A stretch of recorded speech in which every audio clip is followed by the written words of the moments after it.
Hello and welcome to SpyHards Podcast, where your hosts go deep undercover into the world of spy movies to decipher which films make the knock list. But remember, this information is strictly for your ears only. I'm Agent Scott. And I'm Cam the Provocateur, and Scott, you'll always be cakes to me. Cakes? That's a line in this film. I thought it was just your day job was coming through onto the podcast there. Is that how you greet people in your bakery? You're cakes to me, doll face. To be fair, when I visited you in London, you had a very large cake that you made me eat over several days. Yeah, I was just force feeding you the cake. It was, you were hoping for a trip around England, and I was just stuffing a large, 30-person cake into your mouth. It was a lot of cake. We ate an ungodly amount of cake. It was very delightful. It was delicious, but I'm ashamed of myself. Shout out to Egg Free Cake Box for the hookup there. Thanks, guys. They were very edible and light and fluffy, and Cam is still working off the excess. I got a lot of work to do. Speaking of got a lot of work to do, we've got a lot of work to do this week. We've got quite the mission ahead of us. We have a guest to introduce, so Cam, let's get to it.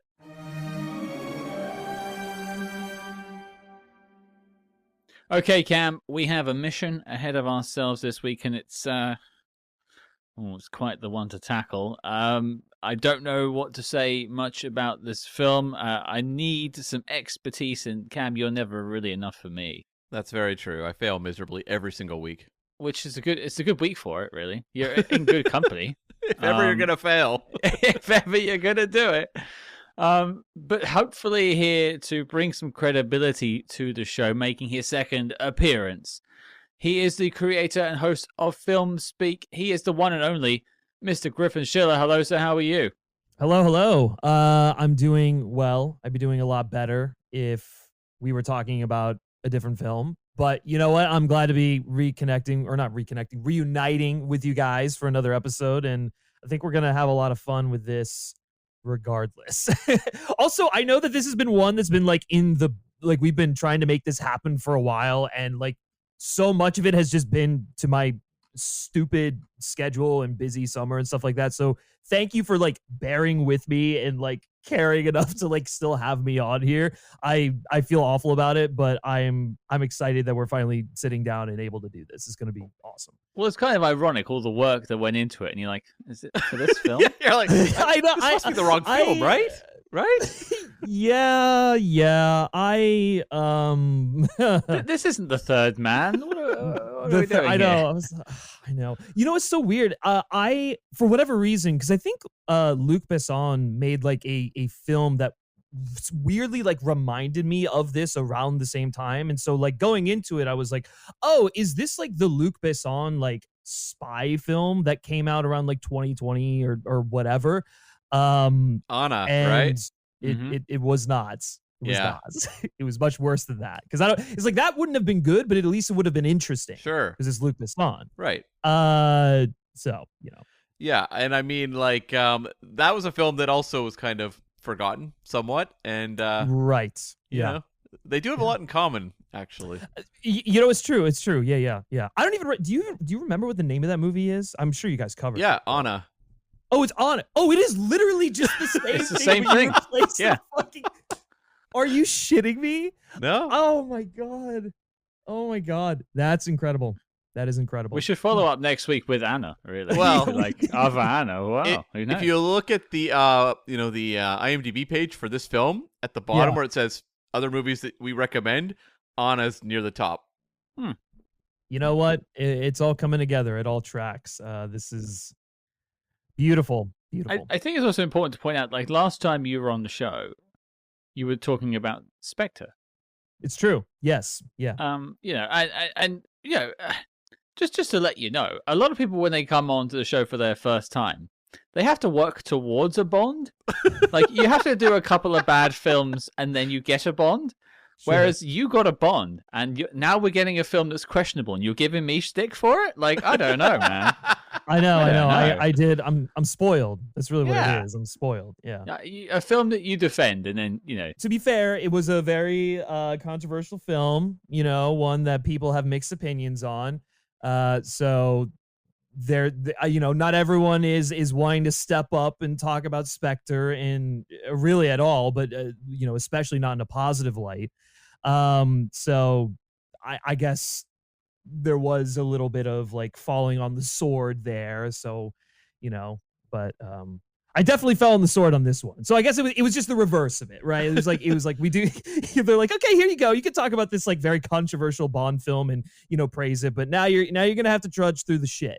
You're gonna have to, you're gonna have to sit through 90 minutes of whatever the fuck this was. Well, that's the thing. You see, with Spectre, it divides people. Like, it creates conversation.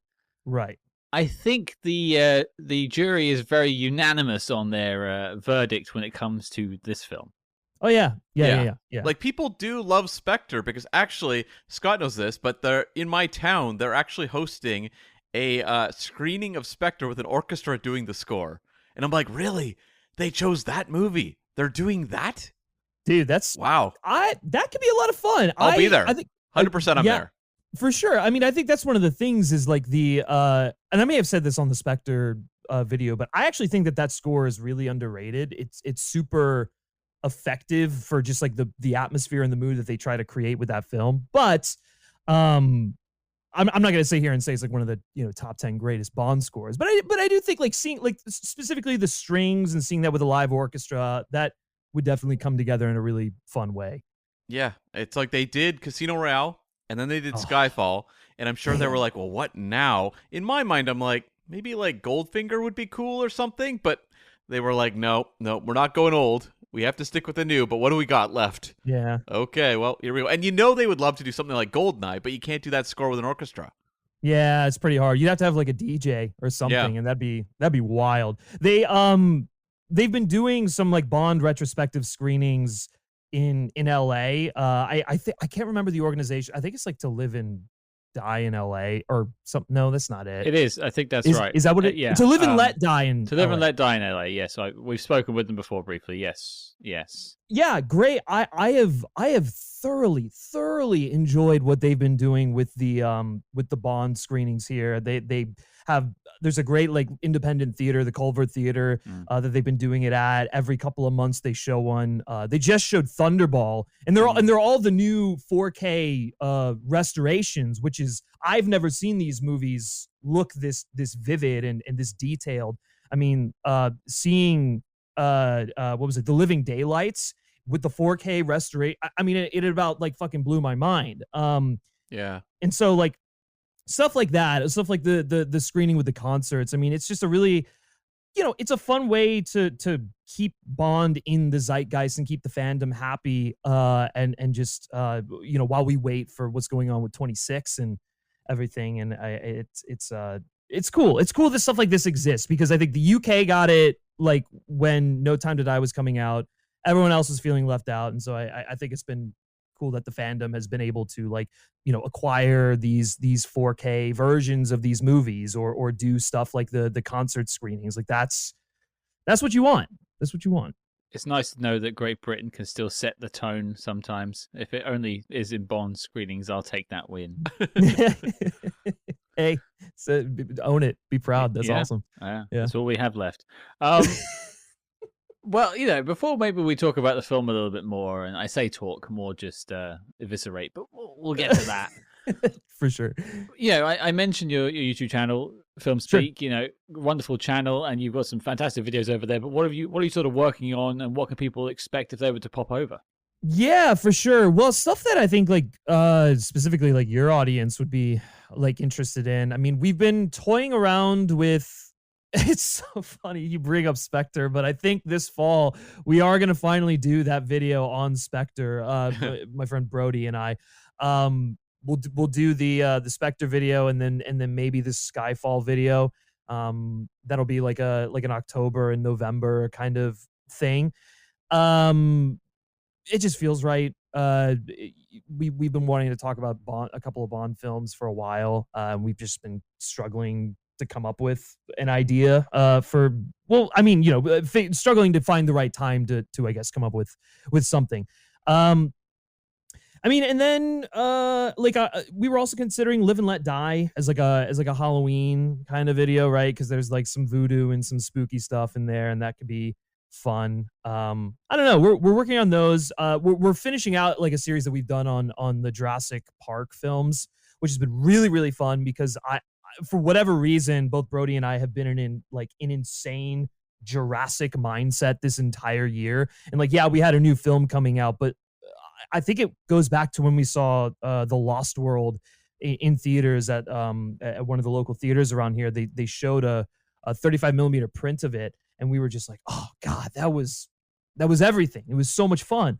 And then that got us in like the Jurassic sort of mindset. And then, with the new film coming out, we've been, kind of up to our eyeballs and that stuff. And it's been really fun going back through them, especially because like I don't know about you guys, but like I'm one of those weirdos that actually really likes all of the Jurassic sequels in one way, shape, or form. I think there's some that are better than others, obviously. And like the World trilogy has issues, but I think at least those first two films have a lot of great ideas, or actually even the third film has great ideas in it, maybe not executed the best, but I don't know. I just they're fun movies to talk about. They're fun summer movies, I guess, to talk about. So we'll have one on like the first Jurassic World, and then maybe working on one for Fallen Kingdom. But yeah, those are some upcoming things that I can tease. Well, it's also interesting. You mentioned maybe doing a video on Spectre. Mm-hmm. I was just checking the stats of our episodes before we hit go on this, and as it stands, your review with us for Spectre is our third most listened to of all time. You're kidding me. Wow. Yeah. Hey. I can guarantee this episode won't be. You know what? It's fine. It's fine. It's good. But I guess then let's talk about this. Let's have this therapy session, all right, guys. Let's activate all of our secret agents. Let's do it. Cam, what are we talking about? We are talking about 2020's Ava, starring Jessica Chastain and directed by Tate Taylor. Boy, are we. If you haven't, oh my God. I've just opened up the page with the synopsis on it. Yeah. And this is the shortest synopsis I've ever seen on this show. Yeah, it makes sense. Yeah. Really? Shorter than those Man from U.N.C.L.E. ones? Yeah. Okay. Wow. Sorry, this is a live reaction here, folks. Drink it in. If you haven't enjoyed the riches of Ava, sorry, I couldn't say that without laughing. Here is your synopsis. Ava, kill or be killed. A Black Ops assassin is forced to fight for her own survival after a job goes dangerously wrong. That sounds like the kind of thing they typically put on movies where they don't want to spoil anything, but I really don't know what you'd spoil in this. It's the elevator pitch, isn't it, really? Yeah. That's what that is. Yeah, it's true. Yeah. I mean, I'll throw this out there. I know Cam has a bit of an interesting backstory to discuss with this film, but were either of you two, I hadn't seen it, this is the first watch for me, but were either of you two aware of this film or had seen bits of it or aware of the marketing for it leading up to it, anything like that? Well, as I said before we started recording, when you told me that this was the movie we were going to be covering, I was like, oh, the Luc Besson film, right? Like the one, I guess that Cam reminded me is called Anna. So just an N instead of a V. Easy to get confused there. But I was like, okay, look, Luc Besson has not made a good movie in probably like 30 years, like that. So the movie's probably going to be bad, but it's Luc Besson, and at least like it's interesting. And a lot of his earlier stuff, you can see Bondian spy genre like influences in it, and I think there's cool stuff to talk about with him just by nature of the fact that it's Luc Besson. That was not what this movie was.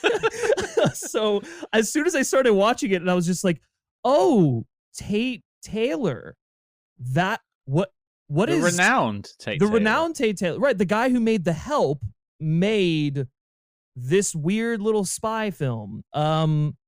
Cool. Thankfully, it was only 90 minutes. Although I swear to God, it felt like it went on forever, which we'll get into later. But yeah, that was literally all I knew about this film. Was the fact that I thought it was another movie, and then I was like, oh, Jessica Chastain as like, you know, Charlize Theron, Atomic Blonde like spy, right? Like, hey, what you're saying is the spy movie you watched gave you a twist immediately. It did. Like, how cool is that? Yeah, that's true. It's true. Very, very valid point. So maybe I should be thanking it for that. I'm just saying, give it an extra star in your review. It's earned it. It's earned that 1 star. I did. I was gonna say I did give it a half-star bump solely because of Jessica Chastain and just some stuff in there. But yeah, it went from a half-star to 1 star. So I guess okay. Well, we're getting a flavor of your review. We'll come back to that. Yeah. Cam, any history? Well, I mean, you know that typically on the show, if I've seen a movie, I can tell you the circumstances and like memories I have attached to having seen the movie, right? Yeah, we still worry about that, but go on. It's the way my mind works. Can't explain it. It's beautiful. Scott, I have seen this movie, and I don't remember why or how. Okay. Indicative. So it would have been during the pandemic, I suppose, given the release date. And I am pretty sure I saw it close to when it was released on streaming. I wouldn't have paid like $19.99 to rent it or anything like that, but I would have watched it somehow on streaming. And I had to look up what I thought of it, and I didn't really like it that much the first time I saw it, but it was kind of refreshing sometimes to, like a case like this, to sit down to a movie the second time you've seen it and not know what you're about to watch, really. That's true. And I'll also point out, you know, looking at the release dates of this, lots of release dates worldwide, and Cam will get into the behind the scenes and maybe how the release was done. But it came out bang on when we started this show. Happy 5th birthday, Scott. It's our like spy movie twin. Yeah. Oh, well, that's a hell of a twin. Wow. I mean, we're named after one of the worst spy comedies of all time, and this is our like twin sibling in utero. Oh no. This is like the evil twin that like broke loose and is like living in the dark shadows somewhere. It was like a conjoined fetus that like grew in the back of our head or something under a wig, and it was like the evil part of us. There you go. Yeah. This is already a better film. Yeah, exactly. I was gonna say this is your Gabriel, right? Like the Malignant. Yeah. Okay, so Cam got to experience Ava twice. What a gift! What a beautiful gift. It was so funny though. I was watching the movie and I'm like, Colin Farrell's in this? Oh wow! Oh, John Malkovich is in this? I straight up. I know it's so funny because I like looked up the cast beforehand and I was like, oh, this is a great cast, whatever. And yet when Colin Farrell came on screen, I was like, what the fuck? He's in this? Like it's everything about this movie is just like it leaves your mind the second you finished, or I don't even know, the second you put an ounce of thought into it. It's just like, all right. I'm glad I watched it mere hours earlier. Right. Yeah. And like, you know, a few days ago I went and saw Nobody 2. The Bob Odenkirk action sequel. And that was a movie I walked out of going, within a week, I won't be able to remember anything in this movie. Yeah, then I watched Ava and went, oh, no. That's the real case of that. Yeah. Okay. So that's our backstory. That's how we got to the film. But Cam, how did the film get made? Okay, so this was written by Matthew Newton, and he's an Australian writer-director. Originally, he was going to direct this film. He was attached to direct it. And he'd started working in TV in the late 80s. He did 6 episodes of Farscape, which might mean something to Scott. Don't assume I've seen every sci-fi ever made. Like, hang on now. I should have noted he was an actor when he started. Like, he has a lot of acting credits. So he was on Farscape. He was in Queen of the Damned, the Anne Rice adaptation. And then he wrote and directed the indie film Right Here, Right Now, and continued to write and direct films. And in 2016 made the well-reviewed, very gritty drama From Nowhere about 3 undocumented Bronx teenagers trying to stay in the U.S. And Ava was his follow-up to the film, another film he wrote and directed called Who Are We Now, with Julianne Nicholson and Zachary Quinto. Now, you wonder, he was set to direct. What happened? Well, that was a rabbit hole for me to discover. In around the years 2006 to 2012, he was accused of multiple allegations of domestic violence and assault, and pleaded guilty to assaulting a girlfriend in the mid 2000s. And there was a lot of internet backlash to him being attached to this film, which I was not aware of. I mean, I was online, but I don't remember hearing about this. And Jessica Chastain is producing this film. She is a very vocal, outspoken advocate of the Me Too movement and also Time's Up. And so there was a lot of the internet came for her. Why did you hire this guy? And so he publicly stepped down from the film, and Chastain's a producer on the movie. So she goes to a friend of hers who she's worked with before on the movie The Help, which we referenced earlier, and that's Tate Taylor, who's a Mississippi-born producer, director, and occasional actor, and sometimes writer, who had started out early in small acting parts in movies like Romeo and Michelle's High School Reunion, Planet of the Apes, the Tim Burton version, and I Spy, before doing the writing and directing the 2003 short called Chicken Party with Octavia Spencer, and that starts a relationship he's going to continue, where she's in almost all his movies. He did a 2008 indie comedy called Pretty Ugly People with Melissa McCarthy, and then in 2011, he co-writes and directs the book adaptation The Help, which is nominated for 4 Oscars, including Best Picture, Best Actress for Viola Davis, Best Supporting for Jessica Chastain, and it wins the Supporting Actress for Octavia Spencer. So it kind of puts him on the map. And does anyone have any memories of The Help, having seen it? Oh yeah, I mean, I remember. I think it's a fine movie. I think Octavia Spencer is good in it. I really all the performances are good in it. I think it's a little too made for TV hallmarky for my taste. A little too I don't know, yuppie for a subject matter that's pretty, has a weight to it. Not that the subject matter isn't handled well, but regardless. Yeah, I mean, it's a film. It's a fine film. Again, it was a case where I was thinking more about the performances than I was the direction or the writing or the set design or anything like that. So that's about that. That's about that. It felt more like an Oscar film for maybe the earlier 2000s than 2011. 100%. Yes. Yeah, totally. Yeah. I was more of a fan of Pretty Ugly People, as it spoke to me personally. God damn. Wow. It's got dark. All right. You okay there, man?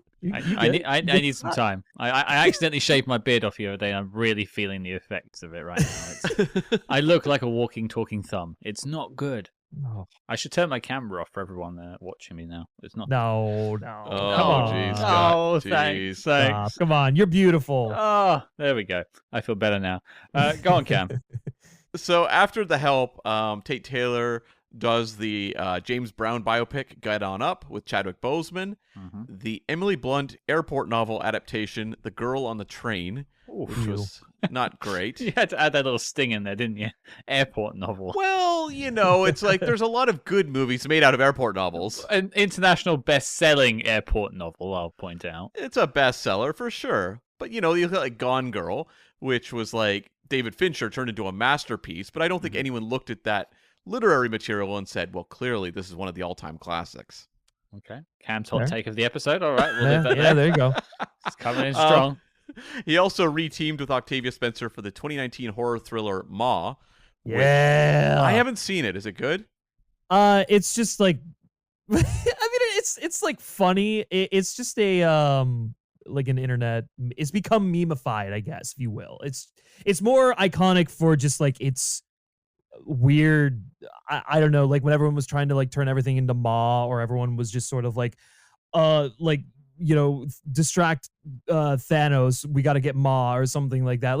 It just became this insane meme, I think, because of the concept of it and everything. So, which is what production companies want these days. You look at the what was that Dancing Doll movie, had a really bad sequel recently. Oh yeah, Megan. Yeah. That was all. It wasn't really about the quality of the film. It was more about just the online presence of the film. Totally. Made people go and see it, and then they had a sequel that was atrocious by all accounts. Yeah. Well, I think that's the interesting thing, right? Is that like the Ma stuff started organically. Like that was just something that the internet just decided that they wanted to like fuck around with. And then to your point, in the case with Megan too, when you sense like the studio is like trying to memify something, it becomes uncool and just gets totally rejected. So it's fun seeing the ones that like actually work and happen organically versus the stuff that's manufactured and lame. It's like your parents using slang terms. Yeah, it is like your parents. Yeah. Or Cam using slang terms. It becomes uncool. That's too humiliating. We won't do that. Yes. So after Ma, he rolls right into Ava, and it does feel like that was very much kind of helping out a friend. Sure. Like it feels like that kind of situation. I imagine she was sort of stuck to a rock in a hard place. It was probably just like she got a script, she liked the script, it made her the lead in a spy franchise, and lo and behold, she does 355 not long after this. Yeah. She clearly wants a spy franchise, but didn't do her due diligence, and it bit her in the ass. Yeah. I'd be curious to know what this film looked and felt like early on, because like I do see potential for something interesting. Mainly which I'm sure we'll get into a little bit later, but the emphasis on the family drama aspect of it, I think actually could have made for something different here, and kind of exploring the kinds of people who are sucked into this line of work and like have adopted this life out of necessity. It seems like that's where maybe her focus was and her interest was with this, and then obviously the studio's like, well, we gotta market this as a spy thriller, and then they're like, oh, we got to salvage this mess, or I really don't know what happened in the editing process or whatnot, but yeah, I don't know, something got lost along the way. But it is interesting because on one hand you're sort of just like, yeah, why would you like throw your weight behind this? There are much better projects out there. But to your point, she'd been searching for like spy franchises, and I think there was a kernel of a unique idea here that unfortunately just did not fully form. But also, like, while I haven't seen his films, like Matthew Newton, you just kind of go through his filmography. He's not someone that appears to make like kind of slick studio action films. Yeah. And so I really wonder what elements of the story he was focusing on in his version. Like it was much more of like downbeat character drama, for example, versus this kind of like pulsing score action film that it seems like it's kind of walking these various lines in the Tate Taylor version. Mm-hmm. I'd be remiss to pull us away from the conversation and say, hey, let's talk about it later. We're talking about it now. It's natural. Yeah. It's interesting. One of the things I wrote down is, there is a premise here that's interesting. And it reminds me, like, one way it's trying to be, just your copy-paste Jason Bourne spy action to the dime a dozen. We've seen them a million times. But on the other side of it, it's trying to be this sort of weird black bag style character spy drama that we've seen. And I love Black Bag. I'll defend that I'll go to the mat for that film. Yeah, it's fantastic. But there's barely any action in the whole thing. Yeah. I wonder if that script was more akin to Black Bag at the start, and they were like, how do we sell this to people? Because Black Bag didn't do very well. Let's put this Colin Farrell, John Malkovich, spy agency, BS in the background of it. Well, yeah, and it's like, do you want to make a 12 million grossing gritty character study, or do you want to try to make a crossover spy hit that makes 80 million or 100 million dollars? I think there may have been some thinking there. Yeah, well, plus you have like basically what I would John Wick kind of like opened like the floodgates for stuff like this. I mean, this is obviously a little bit more espionage oriented than John Wick, but there are still those elements of the John Wick kind of franchise, and I'm sure maybe there was a part of her that was like, oh, if they can do what they did with John Wick with the budget that they did with that, maybe there's a way for us to do something similar that has a little bit more of an elevated character, and I don't know, maybe there's something to that. Plus, like with stuff like Atomic Blonde, it was, which it wasn't like a massive success, but I think stylistically it was an interesting movie that people kind of dug, and like there were good action moments in there. And so, I could see I guess Jessica Chastain looking at a project like this and going like, okay, we can this can be our version of it. This can be like the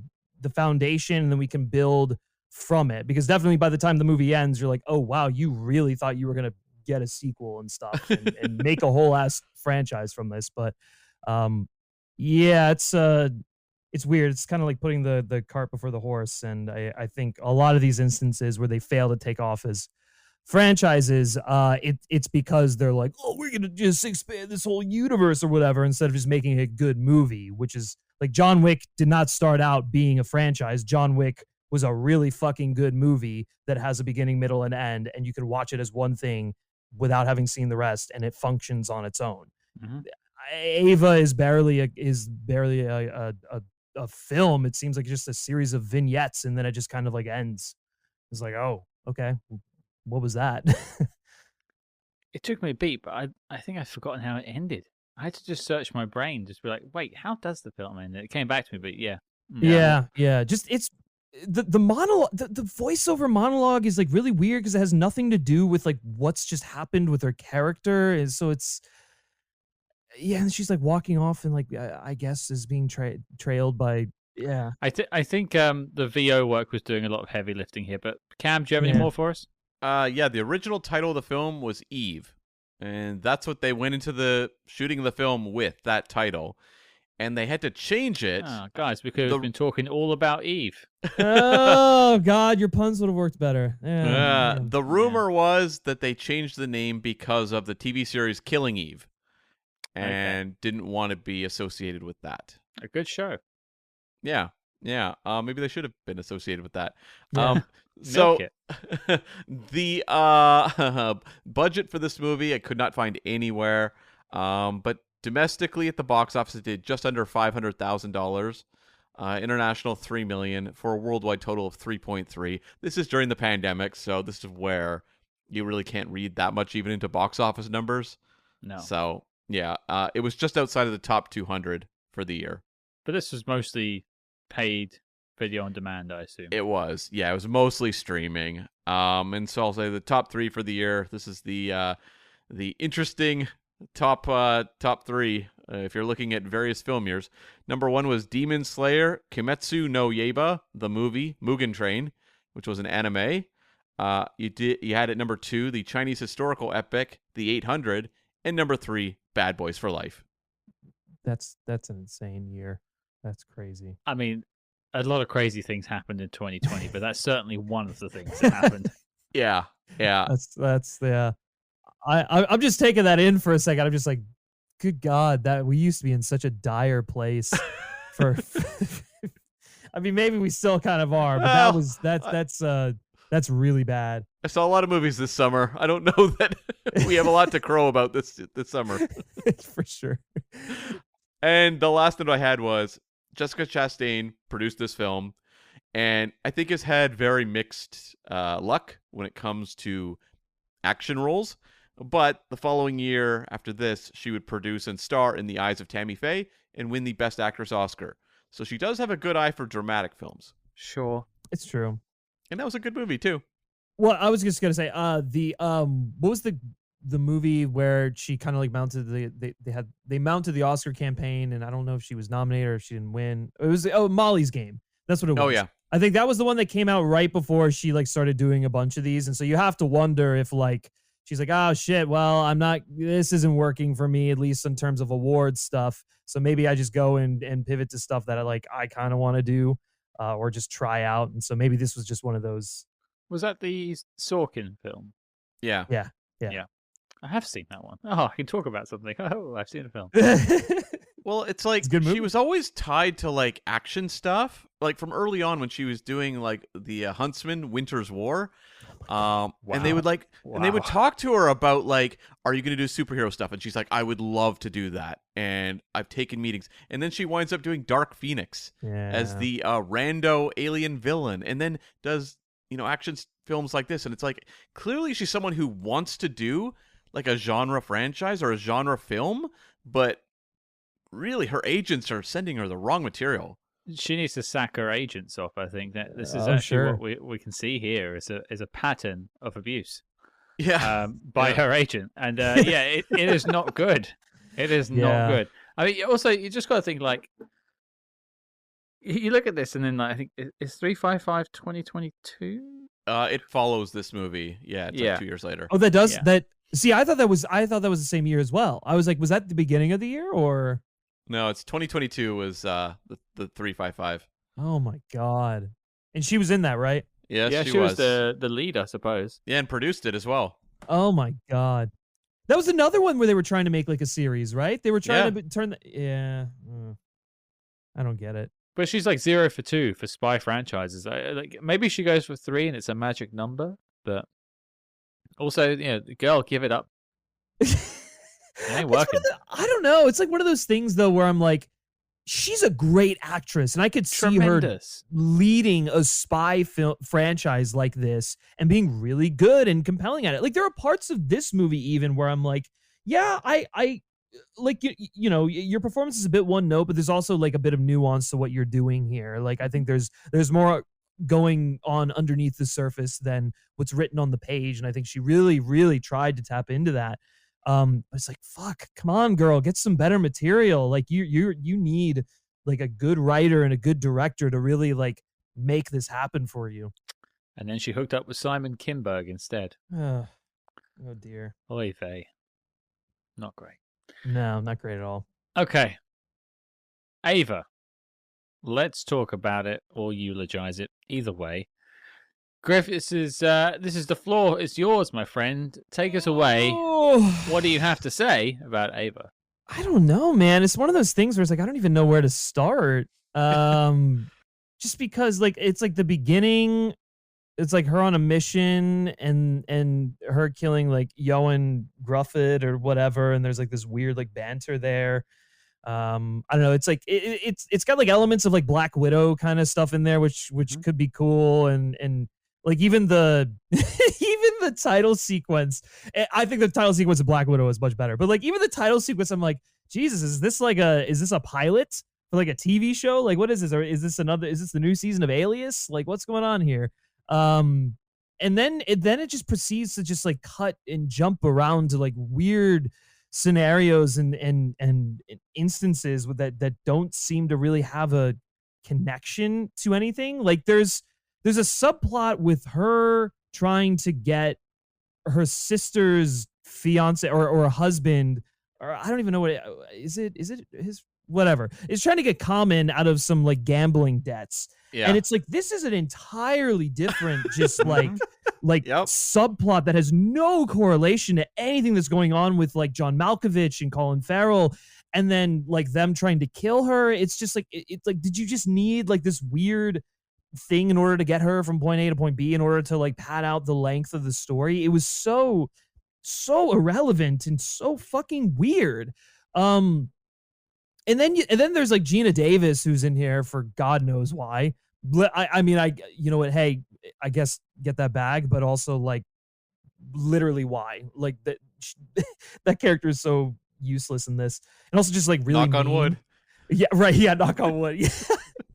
Also just like really mean and like unpleasant to watch. Just like fuck you. But there was. It really wasn't until the third act, weirdly, where like some stuff started to come together, where it was like you would have Ava and Geena Davis, they were playing like Game of Hearts, and they were having like this conversation about you know, the trauma that Ava had like her whole life, and her mom kind of recognizing that she was a bad mom and wasn't strong enough to say no to I guess her husband and Ava's father and stuff like that. So there was like some, I don't know, it was interesting just as a means of exploring the toxic upbringing that led Ava down a path of like substance abuse and alcohol abuse and being pushed into the military, and then not really being able to shake that addiction, and then needing an occupation like espionage in order to I guess numb out the pain. Like it's like if you squint, you can kind of see what they're getting at here, but it's also just it's really tough to see what the point is, because it's like at the end of the film, she like succumbs to her vices, and yet that's supposed to be this like liberation story. And so I don't really understand like what they're getting at there. Like, are you saying that like, oh, her, raiding the mini fridge and deciding to go back to alcohol was actually like helpful for her? Is she just a self-destructive person like John Wick that is ultimately going to end up dead? Like, I don't know. It was like for a movie about someone who's struggling with the morality of their line of work and questioning her targets on like, what did you do that made you deserve this? It's like, and having this weird like existential crisis of her own self. The conclusion she arrives at is really strange. And I can't say that I think it all adds up.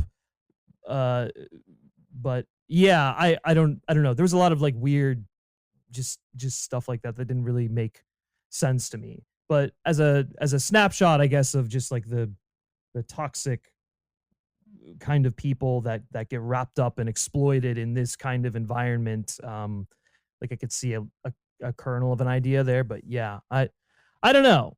It's weird. I can't really agree more in that sense. I think it's interesting that like there is something here. I think I wonder if Cam will say the same, that there is a kernel, I'll use your phrase, of an idea.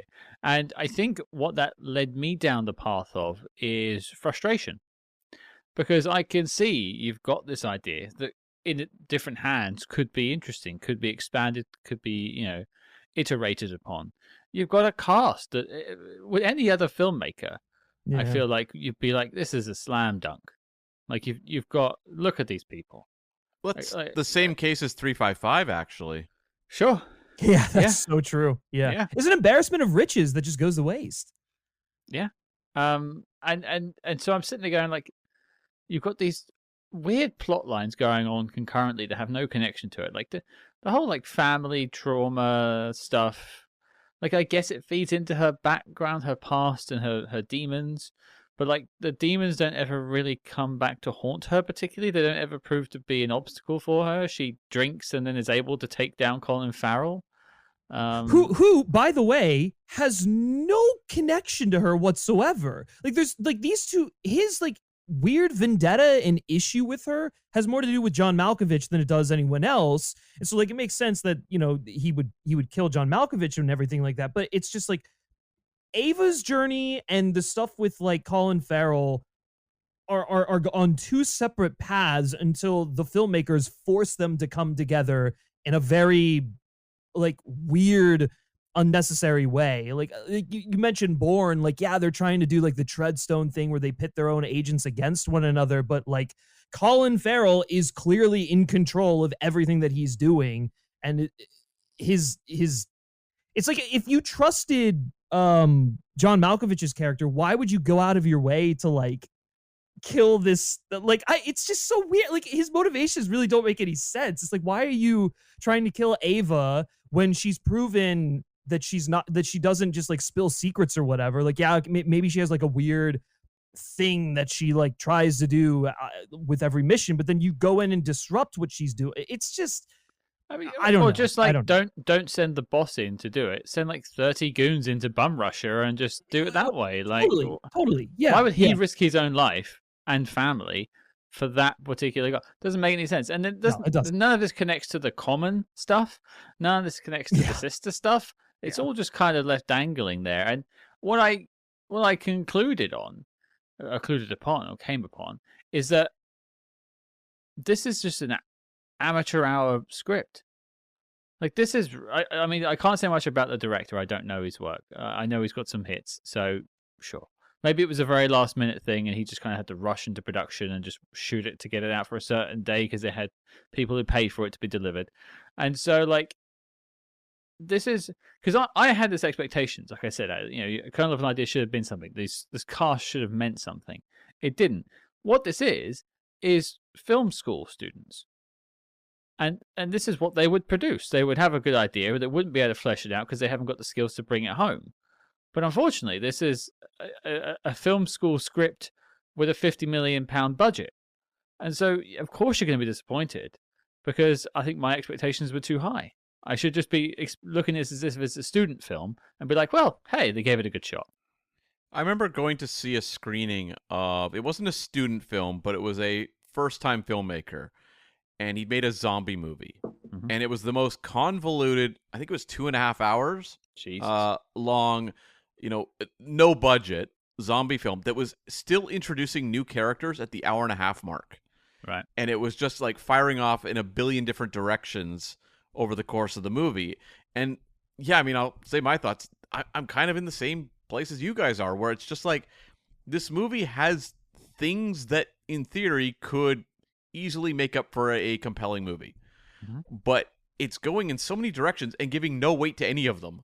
So you can go, well, you know what? Like the conspiracy stuff where you're pitting John Malkovich against Colin Farrell. That could be fun. Mm-hmm. But you give it like 6 minutes of screen time or something like that. The dysfunctional family drama and her obvious, head-to-head kind of battle of wills with her sister. Giving it like 5-6 minutes. Like, it doesn't mean anything. Apparently a past relationship with Common. I'd love to know actually how he got together with the sister. That's a fascinating story unto itself, but Yes, fucked up. it is pretty weird. It's pretty weird. Yeah, it's more. I feel like weird about the sister. Yeah. He's just like any port in a storm. I guess that's his take on it. But she's like, well, if she liked him, I guess I'll probably enjoy it too. Like, oh, right. no. And it's so weird because it's like there's like moments like that where it's like the way that the characters or the actors are playing scenes gives you more information about the history between these characters than what's on the page. And it's like I'm all for like, working with the filmmaker and trying to figure out like these character and the histories, and like I don't need to be told everything explicitly.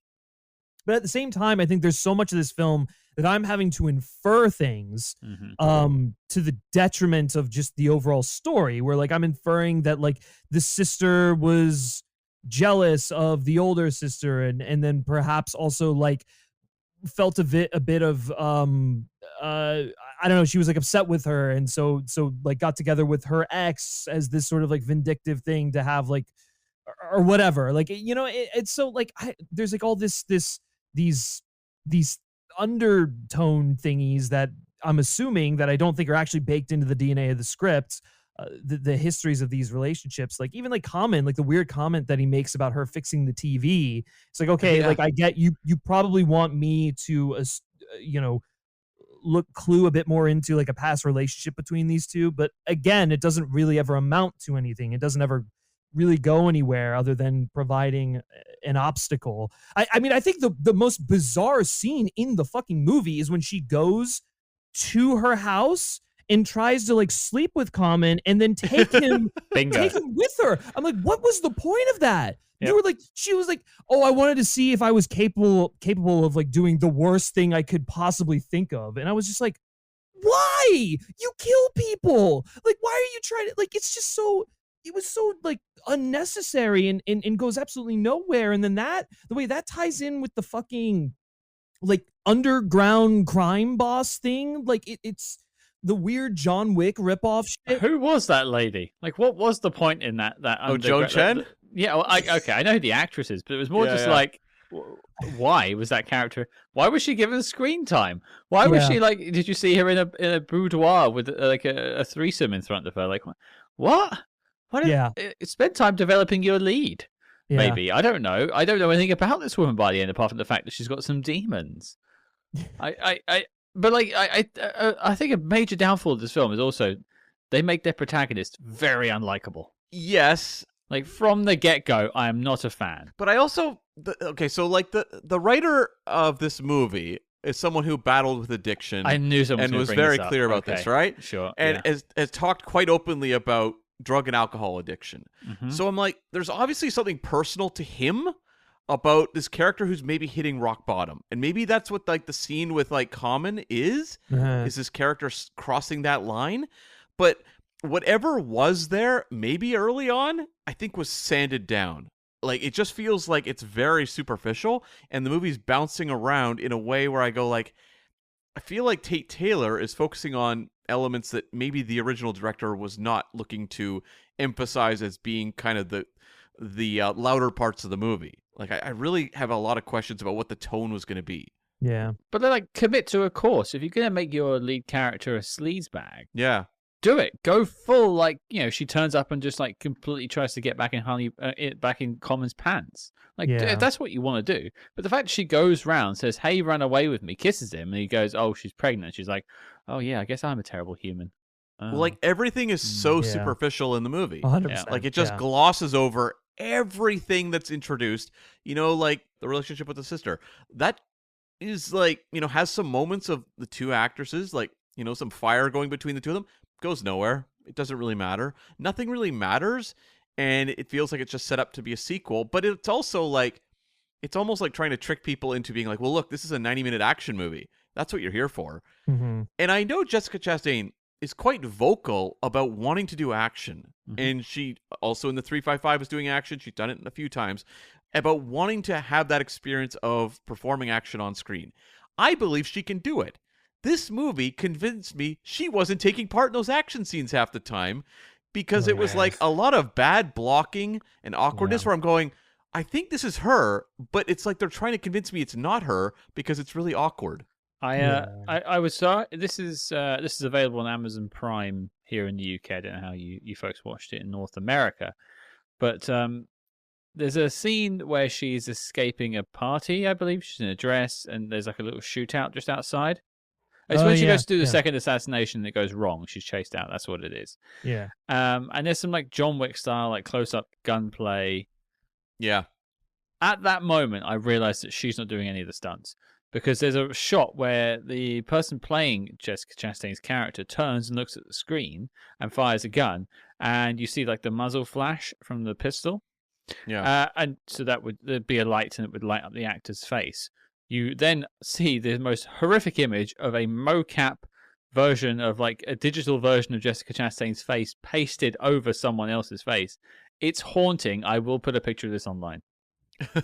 Please. But I couldn't figure out, like, at points in the movie when there was like fight sequences, if it was her and it was just really badly blocked and filmed, that's what or I if thought. It was a stunt double. I couldn't tell. Yeah, I just because the actual fight choreography felt like so pedestrian and like I don't know. Pedestrian is really the only word that I can think of. It was just very, especially when you've seen stuff like John Wick or you've seen any of the Bond films or Mission or whatever. You're just sort of like, or even Atomic Blonde, right? Which I guess, that benefits from having David Leitch and Wick from Chad Stahelski. But regardless, it's just like this was like this is like someone who had never choreographed action before in their life.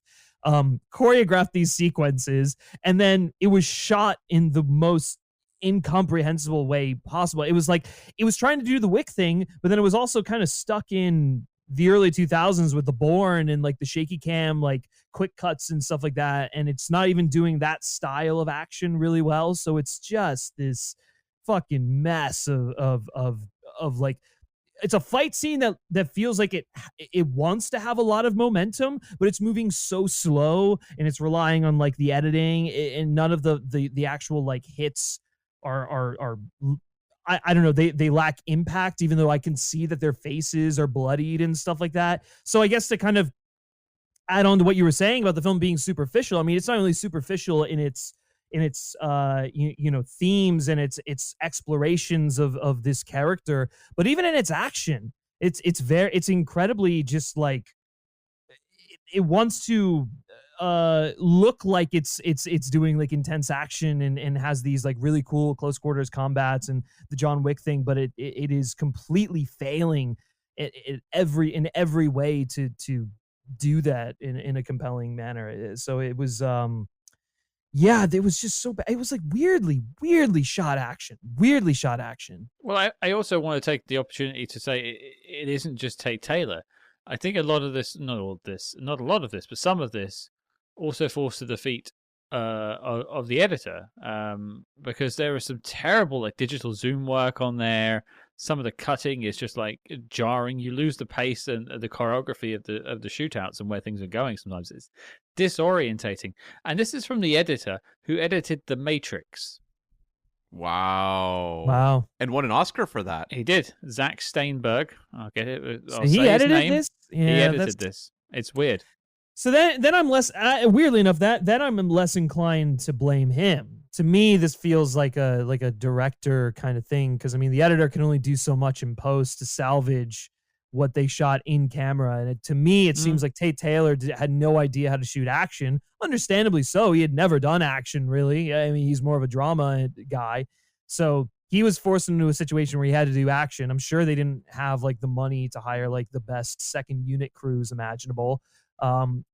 And also, I guess there was like a style that they had. I don't even know, but it just seems like it was kind of like this perfect storm where it was like even like him trying his best. I mean, like trying to stabilize really unstable shots in post. There was a weird like stabilization effect on some of the shots that made me go like, what? Like, were you trying to do like the stock stabilization in your edit suite? It was not. It was so weird. It was like, why does it look like this? But I mean, that to me tells me that he had very little to work with and had to ultimately do his best to make the most out of whatever this was. So I mean, clearly he's a talented editor. I just think he was set up for failure here. I will take your lead on that one, I should say. But I think I'll default back to what I said. This feels like a film school project that happens to have a cast of Hollywood A-listers. Well, here's a question for you, both of you. Who was this movie made for? Yeah, I really don't know. Because it's like, even like if you're trying to market towards like action spy genre enthusiasts. Well, actually, here's a better way. So like you've got like the two sides of espionage, right? You've got the blockbuster Bond franchise kind of stuff, Mission Impossible, and then you've got like the John le Carré, like hard espionage, very much like it's more of a thriller than it is more of an action film, which is you brought up Black Bag, and I think that's a perfect example of stuff that feels like what they were trying to do here, where they're exploring the domestic through their occupations in espionage, and what that does, what that says about their relationship and whatnot.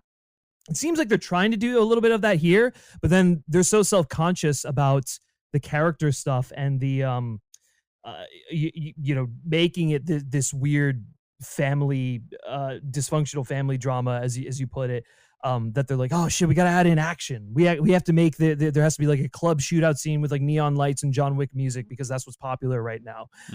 We need to have like this. Need it for the trailer. Yeah, exactly. Right. Because like, how do you sell this? And it's like, I don't know. I think if you're like, I don't know, people can sell movies. People who are good at marketing can figure out a way to sell this, because if you're making it just like a straightforward spy thriller that isn't like an action film, I mean, like, look at the marketing for Black Bag. I thought that was a great trailer. Look at the marketing for like Slow Horses. Like, that's a great series, and that's not an action show. So I don't know. I don't know who this is made for. Well, I can't answer the question, Cam. I think Griff got to the heart of it there. It's a case of they probably were trying to make a slightly more art housey kind of offbeat spy movie, but they got caught up in the fact that they need to serve all these masters of having all these things like action sequences and it has to be James Bond style, it has to be Jason Bourne style, because that's what people want. John Wick as well, and the message gets lost at that point. And also, 90 minutes is really short. Yeah, I wonder how much this was cut down. I'm thankful. Oh. But I'd be remiss, because usually around this point of the episode we talk about things that we liked. Yeah. And let's see if we have any. So, Griff, I'll put you up first. Is there something you want to celebrate about Ava? I think that there's a couple of decent scenes. Like I mentioned, the scene between Geena Davis and Jessica Chastain towards the end, where they're kind of talking about like her upbringing and whatnot. There's a couple of I don't know, like just compelling moments that I think Jessica Chastain digs deep to really sell. Unfortunately, she's kind of saddled with the worst dialogue imaginable. We didn't even talk about that. I mean, like that. There are just we got a whole dislike section coming up. Trust me, there's more room to discuss. Oh, okay. Yeah. Yeah, I mean, like the concepts, as many as they're kind of juggling, I think are interesting. And, you know, while it is just kind of riffing on Tyler Bates's John Wick score, I do think Bear McCreary's score is like good. Like That's in my likes as well. I Yeah, actually thought the score was pretty propulsive. yeah, it was a good, it was good music. I mean, very much like, hey, we laid down the temp track to John Wick 2, just write something that looks like this. But if you're gonna like emulate that kind of score, I think it did so quite well. I mean, that's really like it. Yeah, that's. I mean, John Malkovich is like wasted, and so I can't even like commend that performance or like Colin Farrell. But I like John Malkovich's death. I thought that was effective. Yeah, it was a good the death. chain drag him into the water. That was well staged. Yeah. I wish I had anything to add because anything I've had has been said. I will just say I was thankful it was 90 minutes. Yeah, I was Sure. too. Yeah. I think Take it. I've never cited this one, but like I would like to call out the casting director, who I think. Wow, Cam is reaching down. Well, you know what though? The choice to have Geena Davis play the mother of Jessica Chastain, I think, is genius. Because you have some lineage there with Long Kiss Goodnight, Yeah. where she played like a spy/assassin. A And- mom. Yeah, they both kind of got the redheaded thing, like they're kind of known for that. I thought it was actually a really fun combination of, you know, like so often when you see parents of, you know, younger actors in movies, like it's just they just wanted big stars without actually thinking about who would actually look like they could have come from the other actor. Yeah. And here, I bought it. I thought that was a good pairing. I wish they had more to do other than have these kind of soap opera dialogue scenes. Soap opera. If only she'd like come out with just say something like, you know, when Jessica Chastain's character is having a downbeat, she'd be like, "Remember, honey, life is pain." And you're like, "Oh, I remember that from the film." But it's like Chastain calls out like her OCD at some point. I'm like, how is this relevant to any of the movie I've just watched? This doesn't have anything to do with anything. Right. It's another instance where it's like, yeah, I can insinuate that there's something wrong with the mom and that the mom doesn't do well with like disorder or whatnot, just based on the way that she's acting. But then they make it explicit, and so then it's just like, well, okay, so you did want me to pay attention to this, but there's actually nothing like that you're saying about it. It's so, yeah, man, yeah, just yeah. Any more on likes? Joan Chen was fun in a very campy role. I thought that, you know what, like, had they featured this character in a better movie, could have been a blast. We interrupt this program to bring you a special report. Agent, we don't expect you to talk. We expect you to buy a subscription to our Patreon. Yee. That's right. Over on the SpyHards Patreon, we're covering all your favorite spy TV shows, as well as popular films from the most iconic secret agent actors of all time. Cam, why don't you share some intel on our latest assignment? Well, Scott, summer's over, and that's depressing. But you know how you can cheer yourself up? By catching up with our August Patreon offerings. We had reviews of Revenge of the Pink Panther and Star Trek V: The Final Frontier. Plus, we took a look at the original 1966 pilot for Mission Impossible. Light that fuse and listen in, folks. So deactivate Ghost Protocol and visit patreon.com/spyhards to truly do things angel style. But before we close Channel D, on with the Spy Jinx. Okay, I think we've already got started on the dislike section, but hey, let's dive in some more. Anything you want to bring up that we haven't discussed that you didn't like about the film? Oh man, Where do we start? Yeah, I know, it's like an embarrassment of riches. Yeah, I mean we'll start with the dialogue. It bordered on just like awkward and stiff to just downright unnatural, and the way that some of these exchanges work. Like, I'm thinking specifically about the first scene that she has with John Malkovich when he's fishing. I'm just like, what is being said right now? This is the strangest conversation I've heard two people have. It was that was just very weird, and especially because I'm supposed to get some kind of like, I don't know, connection between the two of them. Like, he's like a pseudo father figure, and Like I get it because you're telling me that, but I'm not like feeling it because it's just John Malkovich doing his John Malkovich thing.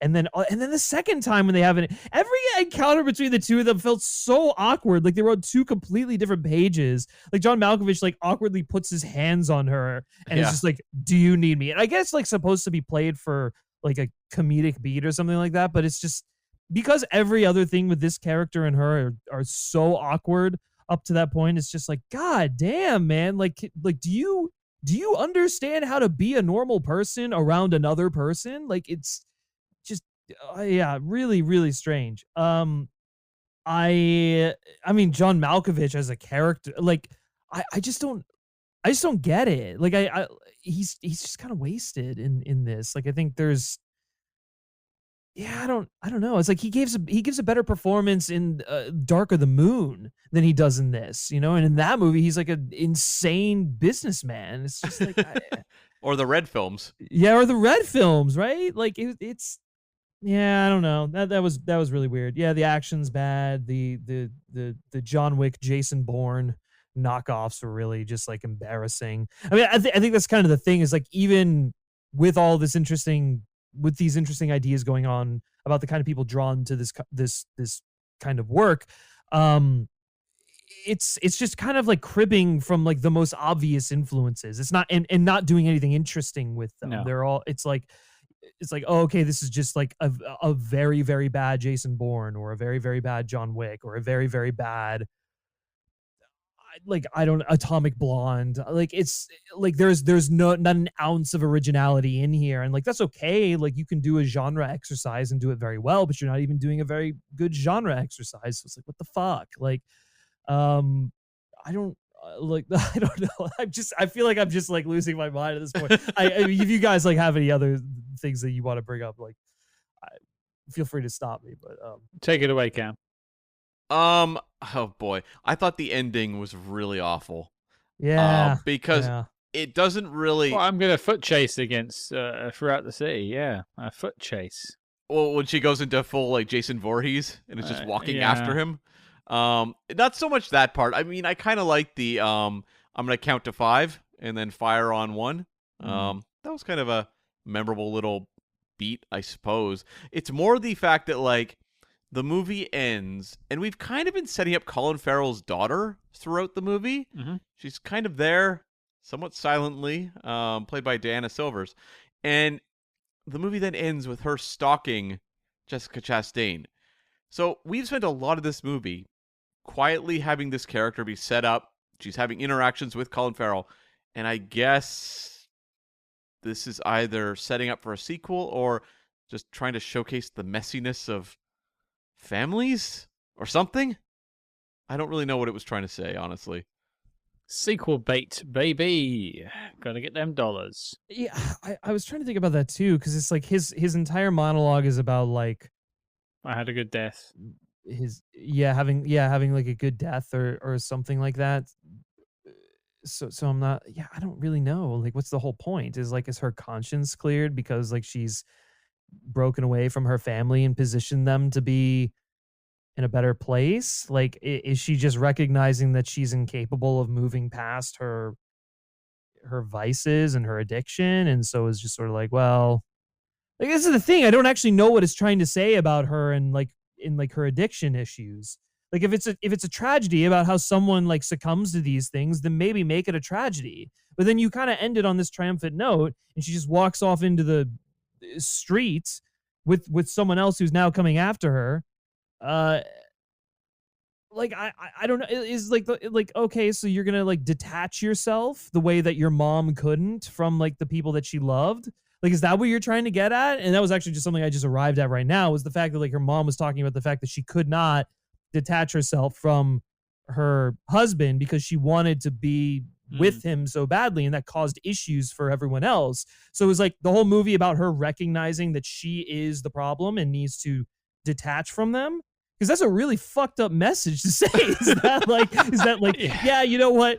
Just detach yourself. You're better off on your own. Just go die. right? Like that's all we have to say. You're beyond saving. This You're is a film for Sigma males. You know, you don't need anyone else to be your own man. You know? That's right. And Jesus it's also Christ. like just the sense of like violence will always follow her. Yeah, So you right. have her being followed by the daughter at the end. But the thing is, this whole setup and everything is so random. Like so random. She was like going to pull off this, flawless assassination where you inject the toes and it's all supposed to be, faked, basically, like that this guy had a heart attack. She didn't do anything wrong in that sequence that would lead to the fallout. That's Colin Farrell causing that and then hunting her. So it's not like she made a choice that then burned her and had her pursued by violence. They created this. So the whole idea of her being followed by violence, I don't know that counts. Yeah, but then she killed. Yeah. Oh, I see what you mean. Well, like, if you like during the title sequence, you see all of her like mistakes in her youth, and she's like drummed out of the military and stuff. Yeah, and all these sorts of things. So I get the idea that they're trying to say that she's not had the best of luck. Sure. I don't know about violence following her necessarily. I mean, the reason the daughter's following her is because Chastain did kill her dad. But what's the point of that character? Like, what is that even trying to indicate by having the daughter? Family trauma. It's all about generational trauma, Ken. That's guess the point so. of this film. And she's now caused generational trauma within Colin Farrell's family. Yeah. Even though Colin Farrell caused it himself. Yeah. Well, but of course, Yeah. you wouldn't see that in your own father. You would see her as the enemy. True. Yes. We've cracked it. This is actually a 5-star film. Wow. I'm moved. It's speaking to a generation of people Yeah. who all think they have generational trauma. Yeah, that's kind of the thing. I mean, like I mean, whether or not the writer had, I mean, you said he struggled with addiction, and so I trust that this film came from a place of struggling with addiction, but I think it is telling, or I don't know, maybe he just doesn't know how to depict that in the form of a film. I don't know. I think there's moments with Jessica Chastain where you can see her struggling with that and struggling to reconnect with the relationships that she's sort of like burnt along the way. So I guess in that regard, it feels like I could see where he's pulling from his own personal experiences there. But then there's a lot of other things that just feel like this is like the most superficial understanding of like struggling with addiction I think I could actually see in a movie like this. So I don't know. I mean, maybe that's just because he didn't direct the movie, but yeah. I mean, maybe it's as we have surmised. It was a different script, and they've just shoehorned a bunch of action shit into it to make it more marketable.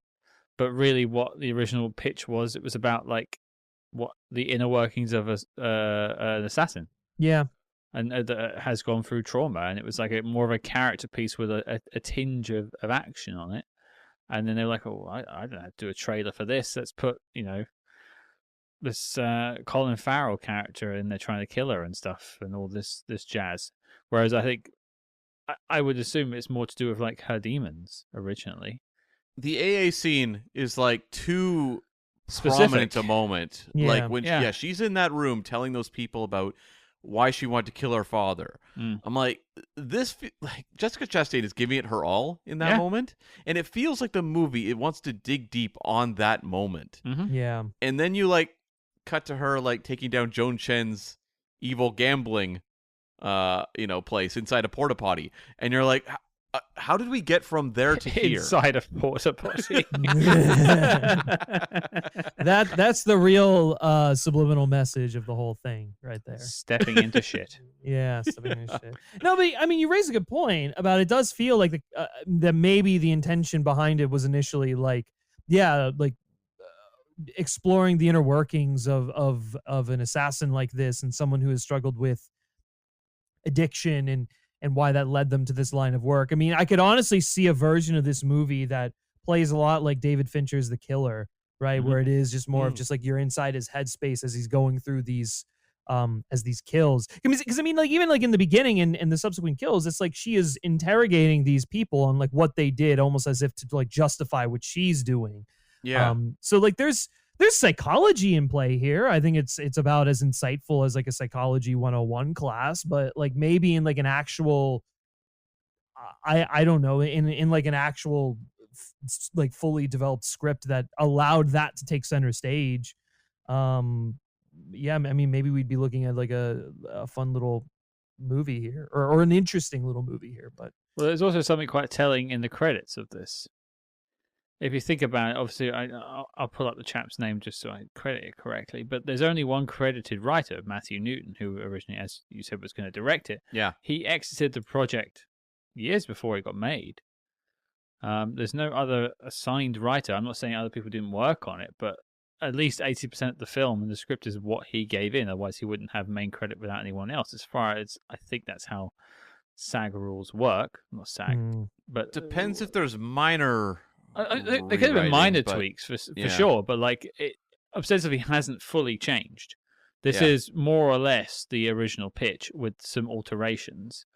So that's also interesting because if this is still mostly what he put together, that's not great. But also, he wasn't around to work on it. yeah, If there's been years since he left and the film got made and it's not co-written by someone else, it means they haven't changed that much. Someone hasn't been around to work on it and adapt it or change it and update it. So yeah. maybe it was just they didn't want to touch it and they just wanted to film what was there. Doesn't mean they didn't cut out a lot. And Sure. just kind of bridged it all together. Yeah. Yeah. Any more on dislikes? If not, I'll go to final notes. No, I think that's I'm not good. it. Yeah. Yeah. Okay. Final notes. Any other observations, funny observations, the things we picked up from the film? I've got a couple. Cam, Griff, what do you have? There was a couple things I noted. It was fun to see her pull the Catwoman maneuver of being involved in a violent situation and then faking the hysterical act when the authorities show up. Sure. Yeah. Yeah. Worked well. Yeah. Yeah, Hathaway did it better in Dark Knight Rises, but I think it was pretty effective here as well. What scene was that in when she did that? Was it like when she was trying to steal stuff from the vault? No, it's when she's at the bar Yeah. and she's trying to get the clean slate program. Oh, yeah. Okay. Yeah. Yeah. A great moment.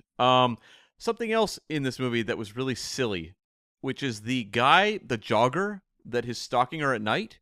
Sure. And then she goes into that fountain and jumps out of the fountain and takes him down. And I'm like, you would see her in that fountain. It's that classic movie thing where they light it so it's like the water is just completely black. But first off, how deep is that fountain? And second of all, you would see her under the water.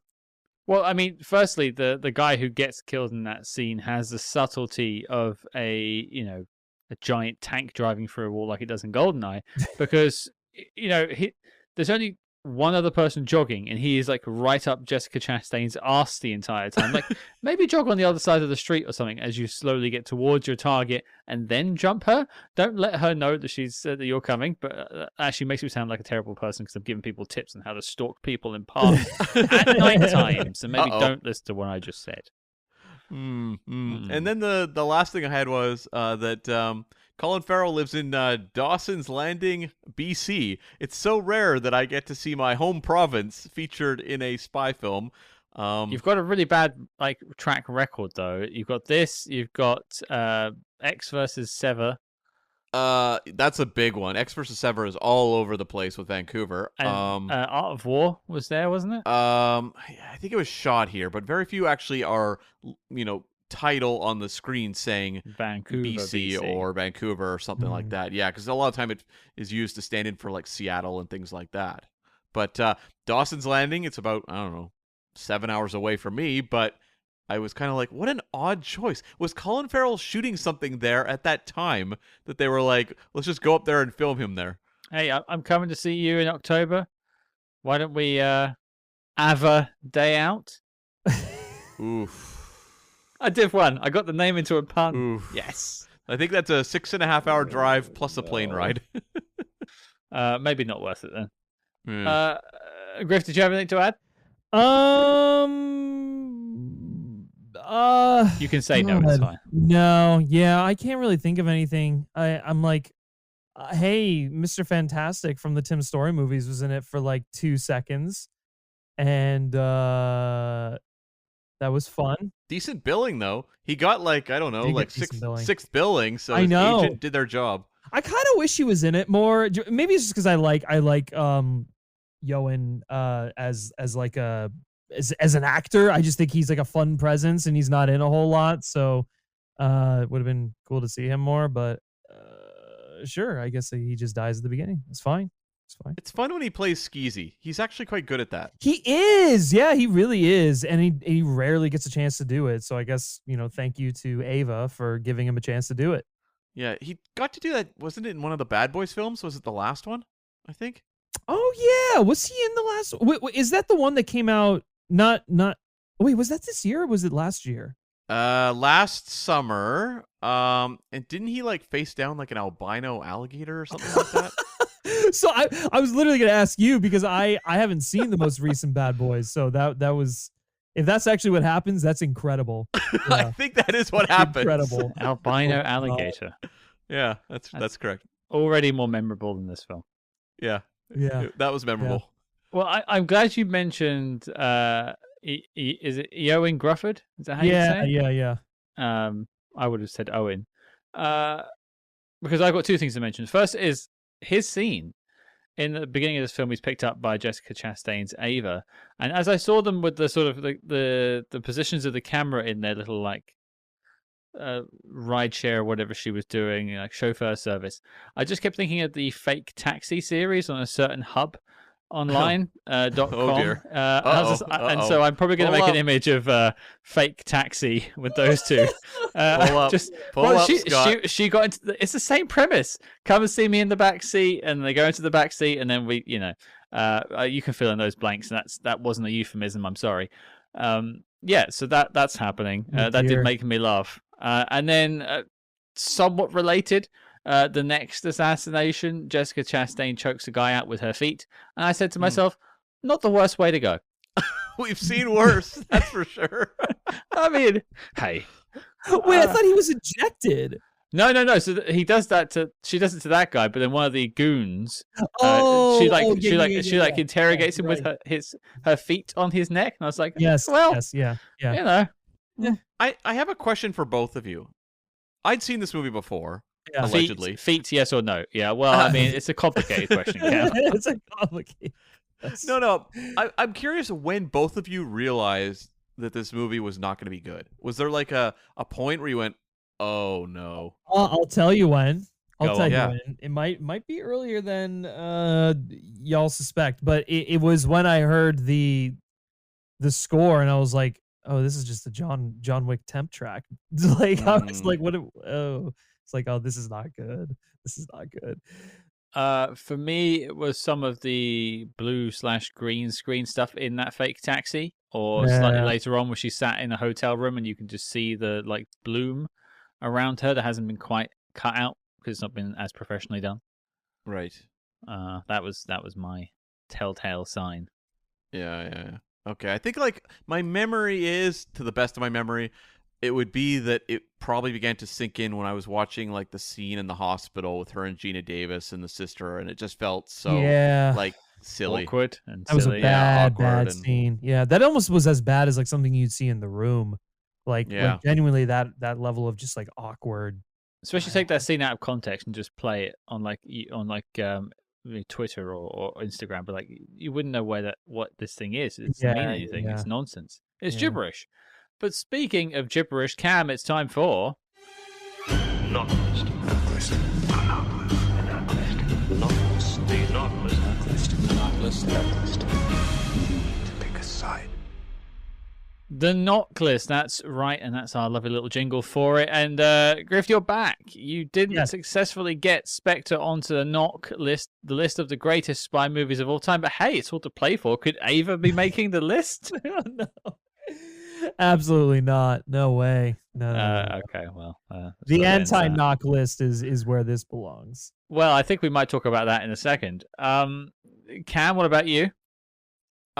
This is not making the knock list. That would be ridiculous.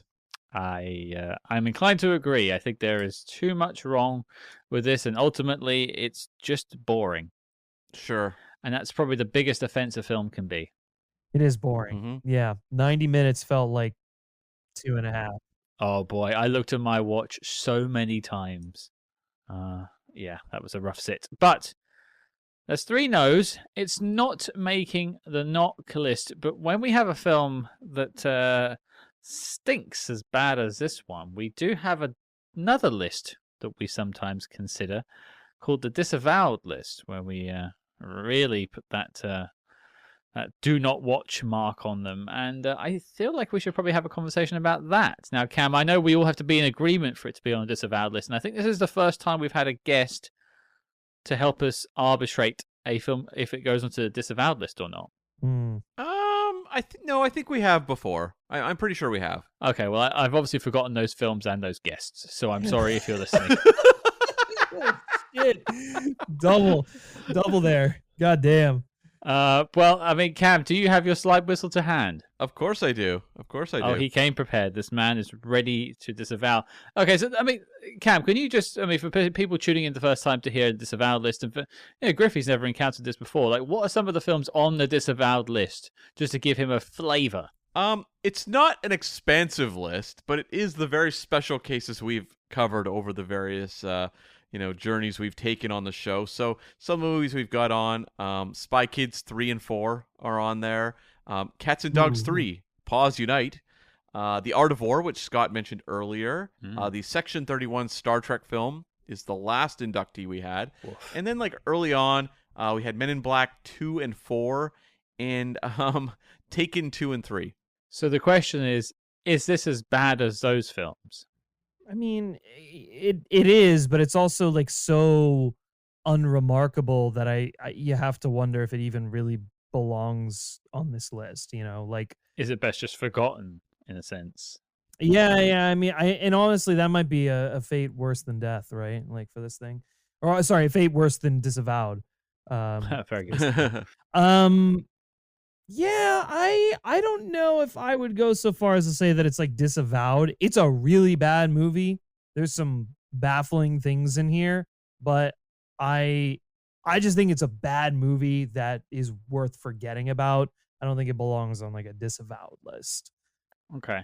That probably would end the discussion because I think we all need to unanimously agree. But let's just have the conversation, Cam. What do you think? I struggle with this because some of this stuff is really, really bad. Yeah. Like, one of our spies is missing, which made the list fairly recently. Like, that was truly terrible. Actively awful. Eye of the Beholder with Ashley Judd. Like, horrendous. Trenchcoat.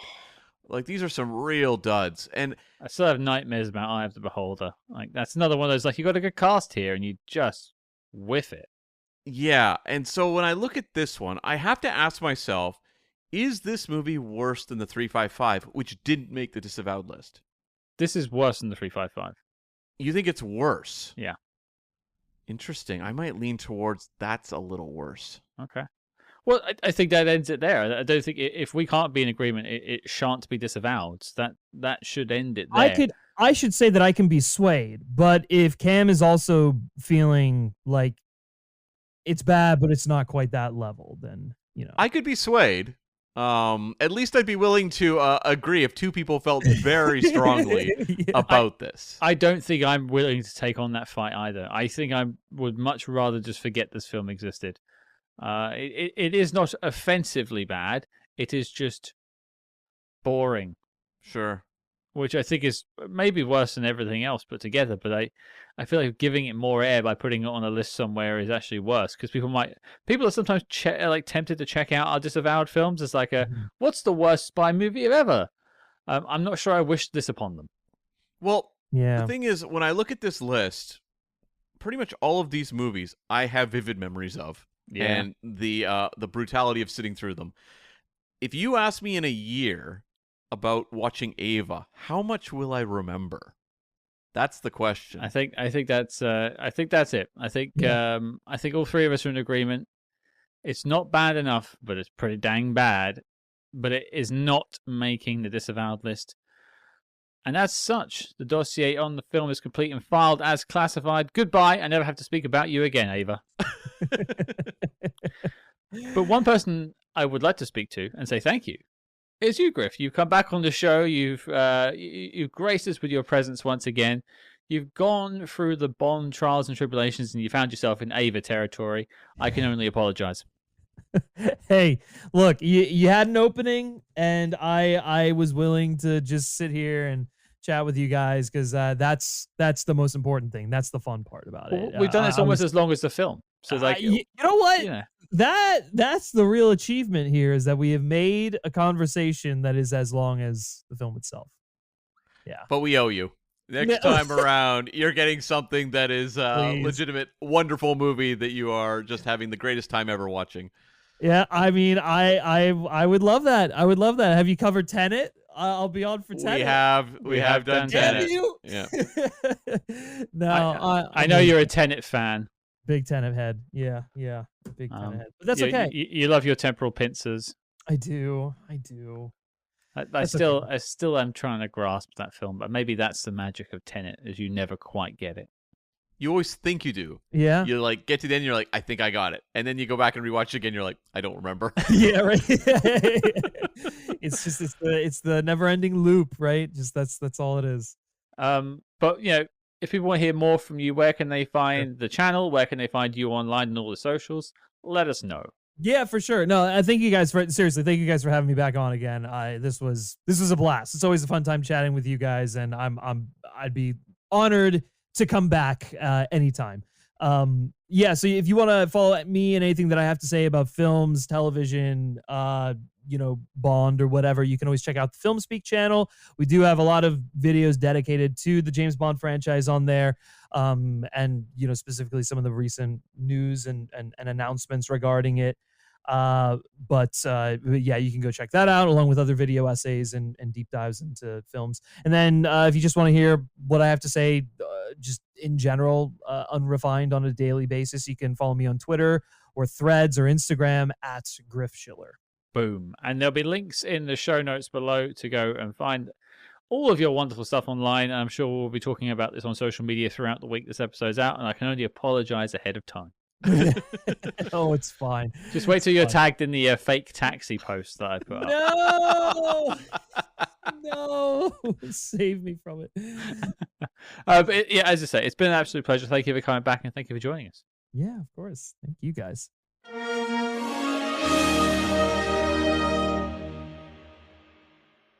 Well, there you go, folks. That was Ava, another film down.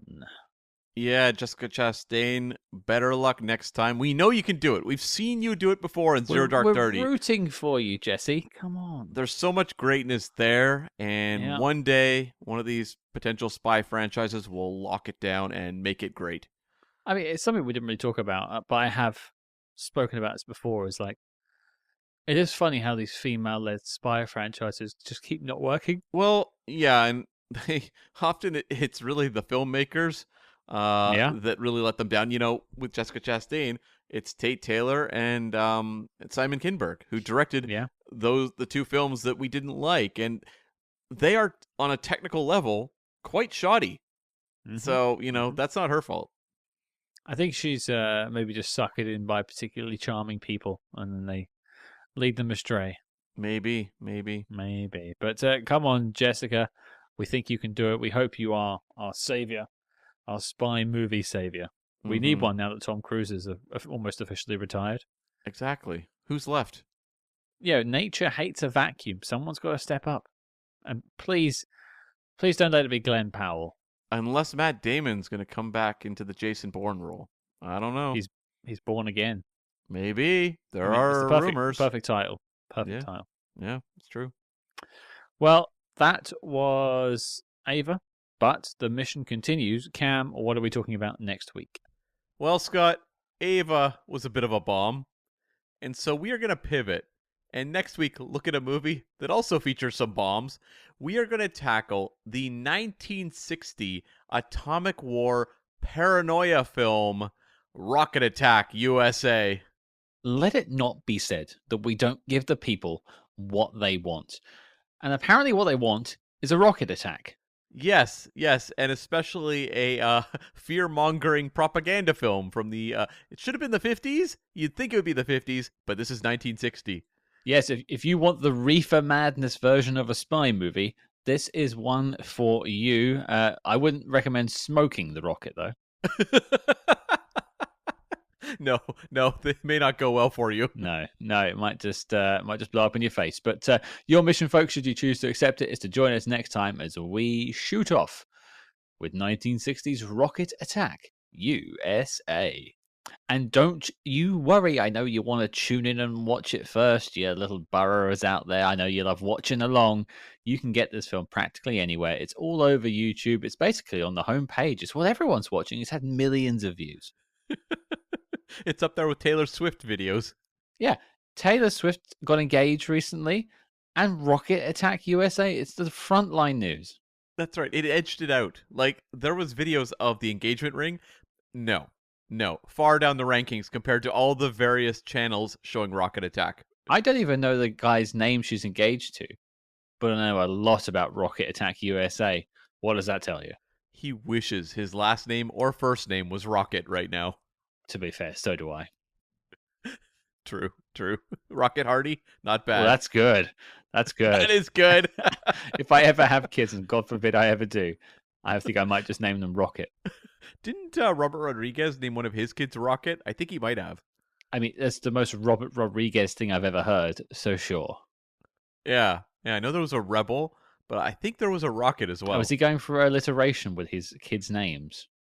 I believe, yes, they all had R words. Because it's Robert Rodriguez. Yes, exactly. It's a very playful house, the Rodriguez house. Oh, I bet it's joyous. I bet they're watching Rocket Attack USA every day. That's right. That's how you keep a family happy. Yeah. And fearful. And fearful. Duck and cover, folks. You gotta learn. If you like what you heard in this episode, please consider joining us over on our Patreon, patreon.com/SpyHards. Tons of bonus episodes. We tackle normal films, non-spy films, but from spy actors, kind of a twist on that. And also we take a look at Spy TV. We always hear from you saying, hey, cover Spy TV. Well, hey, we do, but you have to pay for it. Yes, you do indeed. But there's greatness to be discovered on that Patreon. Oh, we make it worth it. That's right. Yeah, we make it worth it. But that's where it's found. SpyHards is on Patreon, and that's where you get that stuff. But if you want to continue the conversation about Ava totally for free, you can find us on social media all this week talking about the film with our wonderful guest, Griff. And you can find us basically wherever you get your social media at SpyHards. That's SpyHards. But until next time, folks, you'll find Cam and I rolling dice outside your local porta potty.